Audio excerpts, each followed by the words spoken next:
ओम नमस्ते जी। दोस्तों, आज का जो विषय है ना, बड़ा ही शानदार है। यह वीडियो देखकर कुछ लोगों को ऐसा प्रतीत होगा कि मैं सनातन धर्म के खिलाफ हूँ। लेकिन यदि आप लेश मात्र भी धर्म को जानते हैं, सत्य सनातन वैदिक धर्म के सिद्धांतों को समझते हैं, तो प्यारे साथियों, आपको ऐसा भी बिल्कुल प्रतीत नहीं होगा कि मैं धर्म देखिए, शास्त्रों में एक शब्द आया है राक्षस और एक आया है निशाचर और एक आया है दैत्य।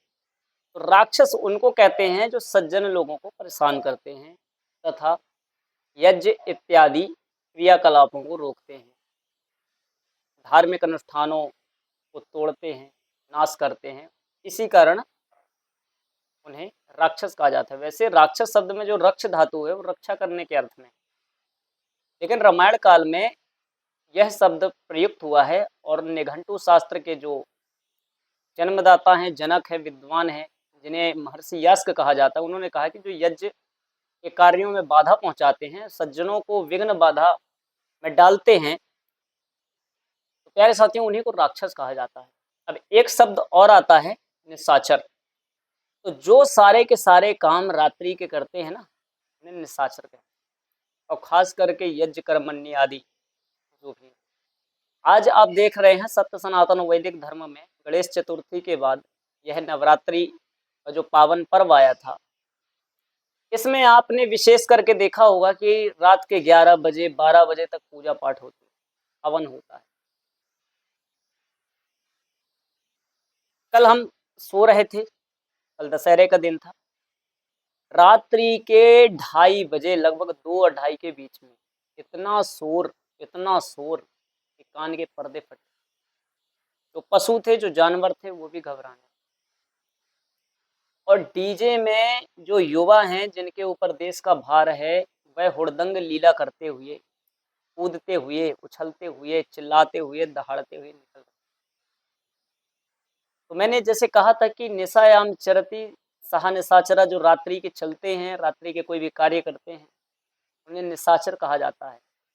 तो इस परिभाषा के अकॉर्डिंग यदि देखा जाए, तो ये जो रात्रि के 2-2 बजे तक दुर्गा माता की मूर्ति निकालते हुए नाचते हैं, उड़दंग लीला करते हैं और दूसरों को तकलीफ देते हैं, तकल्लुफ देते हैं, तो प्यारे साथियों यह भी राक्षसी प्रवृत्ति के अंतर्गत आता है।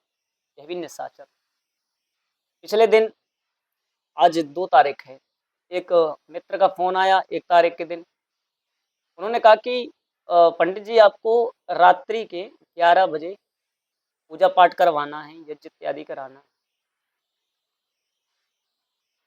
तो मैंने यह सोचकर उन्हें सत्य नहीं बताया कि वह बुरा ना मान जाए, वह मुझे अधर्मी न समझने लगे। तो मैंने कहा कि देखिए जी, इस पद्धति का ज़्यादा मुझे नॉलेज नहीं है, लेकिन यज्ञ इत्यादि कराना हो, कर्मकांड 16 संस्कार इत्यादि, तो मैं वो सब करवाता हूँ। मैं वो अवश्य करवा दूँगा। लेकिन जब मैंने अपनी यह बात अपने मित्र योगेश मिश्रा जी से रखी, तो उन्होंने कहा कि तुम्हें भाई सीधे स्पष्ट करना था कि रात्रि के जो कार्य होते हैं, यज्ञ अनुष्ठान इत्यादि के, यह कार्य तो राक्षस लोग करते हैं और हम तो देवताओं की संतान हैं। आपको स्पष्ट कहना था। तो कुछ लोग धन की लालसा में, लोलुपता में, अपने काम को पूर्ण करने के लिए ये रात्रि के अनुष्ठान कराते हैं। जबकि प्यारे साथियों, सनातन वैदिक धर्म में जो हमारे वेद शास्त्र इत्यादि ग्रंथ हैं, इसके अकॉर्डिंग दोस्तों यदि हम देखें तो हमें सदैव सूर्य निकलने के बाद और सूर्य निकलने के पहले पहले कोई भी अनुष्ठान कर देना चाहिए। जो लोग ऐसा कहते हैं ना कि नहीं, ईश्वर का कोई समय नहीं है, तो भैया फिर रात के 2 बजे करो, 3 बजे करो। तो यह केवल धन को कमाने के लिए, यह जो हुड़दंग लीला, ये जो रचा जाता है ना सिस्टम, ये धर्म विपरीत। इतना कह के अपनी वाणी को विराम दूंगा। नमस्कार। सबसे पहले आप यह वीडियो अवश्य देखिएगा। जय श्री राम।